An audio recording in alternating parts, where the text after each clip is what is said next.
नमस्कार दोस्तों, dear mathematician में आप लोगों का स्वागत है। मैं आज आप लोगों को बताऊंगा प्रतिबिंब के बारे में। तो देखिए, प्रकाश के परावर्तन का ये हमारा लेक्चर 6 है। देखिए, प्रतिबिंब जो है, जब हम किसी आईने के सामने जाते हैं तो उस आईने में जो है हमारा खुद का स्वरूप दिखता है। अब देखिए, ये बात जो है हर दर्पण के लिए सही नहीं है कि अलग अलग दर्पणों में हमारा स्वरूप अलग अलग दिखता है, अलग अलग प्रकृति दिखता है। तो इसका मेन कारण क्या है कि अलग अलग दर्पणों का अपना खुद का अलग अलग प्रकृति होता है, नेचर होता है। फॉर एग्जाम्पल, उदाहरण के लिए जो है समतल दर्पण में हमारा सेम आकार का प्रतिबिंब उसी टाइप से प्रतिबिंब बनता है। और गोलीय दर्पण में जो है, देखिए गोलीय दर्पण में दो दर्पण आता है, अवतल दर्पण और उत्तल दर्पण। तो अवतल दर्पण में जो है उसका प्रकृति है कि अवतल दर्पण के हम पास में हैं तो हमारा जो प्रतिबिंब बनेगा वो आभासी बनेगा और वस्तु से बड़ा बनेगा। अब चलिए बात करते हैं उत्तल दर्पण की। जब हम उत्तल दर्पण के सामने जाएंगे तो हमारा इमेज जो है, प्रतिबिंब जो है हमारे अपेक्षा, हमारे बॉडी की अपेक्षा थोड़ा छोटा दिखाई देगा। इसीलिए उसको हम साइड मिरर के रूप में बाइक में या मोटर कार में यूज करते हैं। अब चलिए आगे बढ़ते हैं। अगर हम परवलयिक दर्पण के सामने जाते हैं तो वहाँ जो है हमारा स्वरूप नहीं दिखेगा क्लियर, क्योंकि ये परवलयिक दर्पण है तो उसमें हमारा जो फिगर है, हमारा जो प्रतिबिंब है वो टेढ़ा मेढ़ा दिखाई देगा। तो आइए बात करते हैं प्रतिबिंब की परिभाषा से। जब हम किसी वस्तु को दर्पण के सामने रखते हैं तो उस वस्तु से प्रकाश की किरण दर्पण पर पड़ती है और प्रकाश के परावर्तन के नियम को पालन करते हुए ये परावर्तित होती है। और ये परावर्तित किरणें जो है किसी बिंदु पर मिलती है, कटती है। तो इसको लिख लेते हैं, किसी बिंदु स्रोत से आती प्रकाश की किरणें, किसी बिंदु स्रोत से आती प्रकाश की किरणें दर्पण से परावर्तन के बाद जिस बिंदु पर मिलती है या उस बिंदु से आती हुई प्रतीत होती है तो उसे उस बिंदु का प्रतिबिंब कहते हैं, कि उसे उस बिंदु का प्रतिबिंब कहते हैं। तो देखिए, प्रतिबिंब जो है दो प्रकार का होता है। पहला वास्तविक प्रतिबिंब और दूसरा काल्पनिक प्रतिबिंब, आभासी प्रतिबिंब। देखिए, वास्तविक प्रतिबिंब को क्या कहते हैं? रियल इमेज कहते हैं। और आभासी प्रतिबिंब को वर्चुअल इमेज कहते हैं। तो चलिए जानते हैं सबसे पहले वास्तविक प्रतिबिंब से। वास्तविक प्रतिबिंब जो है किसी बिंदु स्रोत से आती प्रकाश की किरणें दर्पण से परावर्तन के बाद जिस बिंदु पर वास्तव में मिलती है उसे हम वास्तविक प्रतिबिंब कहते हैं। और वास्तविक प्रतिबिंब को पर्दे पर प्राप्त किया जा सकता है, और वास्तविक प्रतिबिंब को जो है पर्दे पर प्राप्त किया जा सकता है। तो चलिए अब वास्तविक प्रतिबिंब का उदाहरण देखते हैं, एग्जाम्पल देखते हैं। अब देखिए, अवतल दर्पण द्वारा हम वास्तविक प्रतिबिंब को समझते हैं। तो ये जो है अवतल दर्पण है जो बाहर से क्लियर किया गया है, और इसके बाद जो है ये है फोकस है, और ये सेंटर है, वक्रता त्रिज्या है, रेडियस ऑफ कर्वेचर है, और इसके बाद क्या है? अनंत है।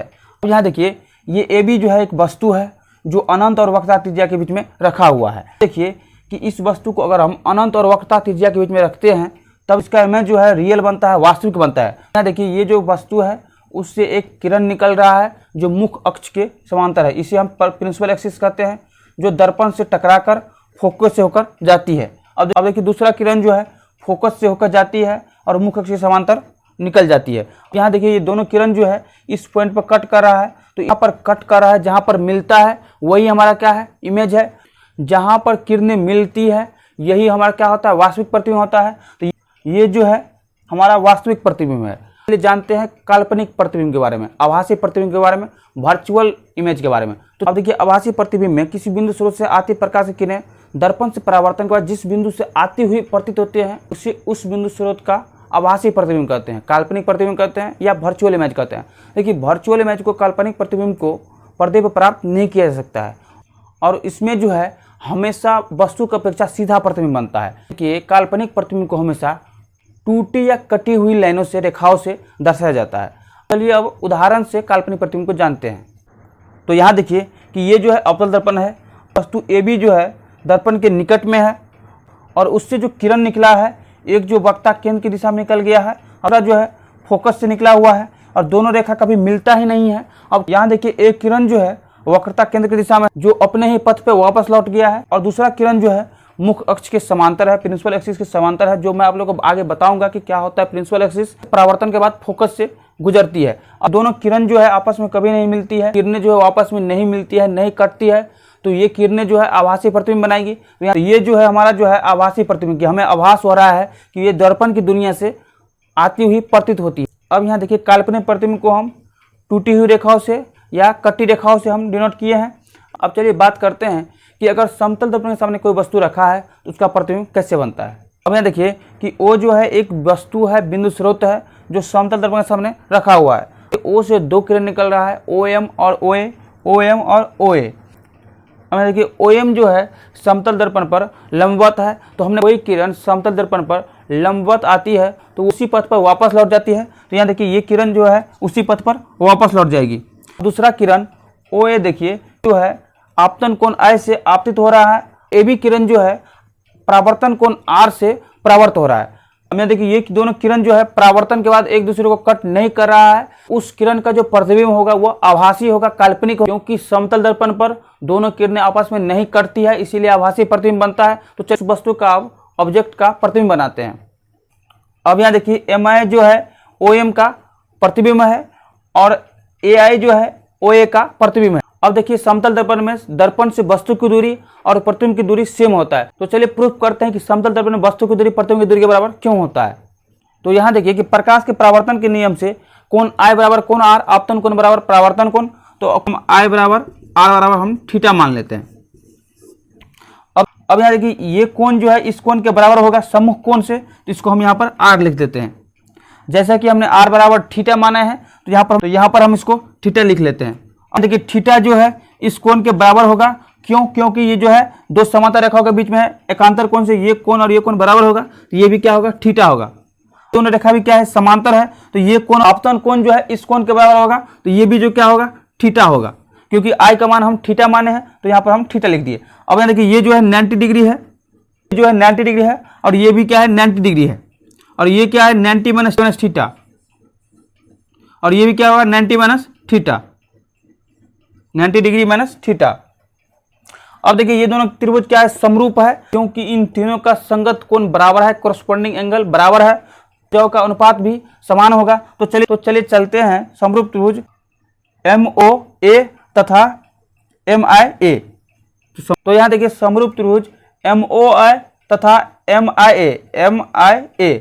तो यहाँ देखिए ये दोनों त्रिभुज समरूप है, तो MO बट्टा MI।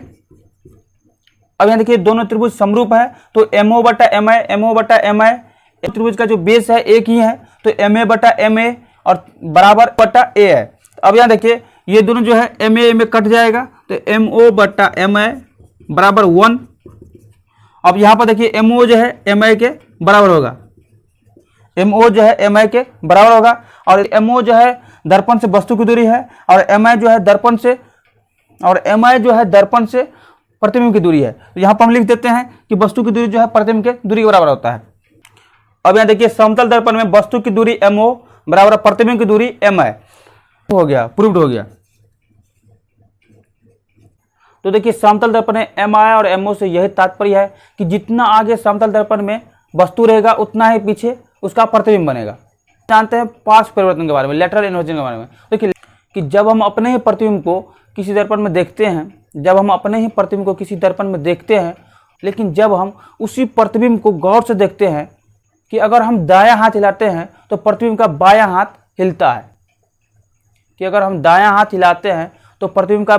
हिलता है, तो इसी को हम क्या कहते हैं? पार्श्व परिवर्तन कहते हैं। कि कह सकते हैं कि पार्श्व परिवर्तन में वस्तु का दायां साइड प्रतिबिंब का बायां साइड होगा और वस्तु का बायां साइड प्रतिबिंब का दायां साइड होगा।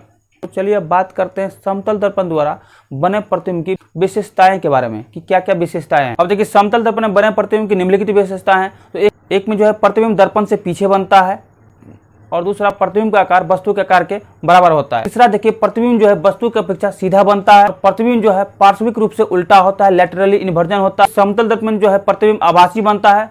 तो एक बात क्लियर है कि इसे हम पर्दे पर प्राप्त नहीं कर सकते। प्रतिबिंब दर्पण से उतना ही पीछे बनता है जितना कि वस्तु दर्पण के आगे रहता है, अर्थात सामने रहता है। तो आप लोगों ने जान लिया कि दर्पण की क्या क्या विशेषताएं हैं। नेक्स्ट क्लास में हम बात करेंगे कि वक्र सतह पर प्रकाश का परिवर्तन कैसा होता है। तो इस वीडियो को ज़्यादा से ज़्यादा शेयर कीजिए, और अभी तक चैनल को सब्सक्राइब नहीं किए हैं तो सब्सक्राइब कर लीजिए, क्योंकि मैं इस तरह का वीडियो लाता रहता हूँ। धन्यवाद।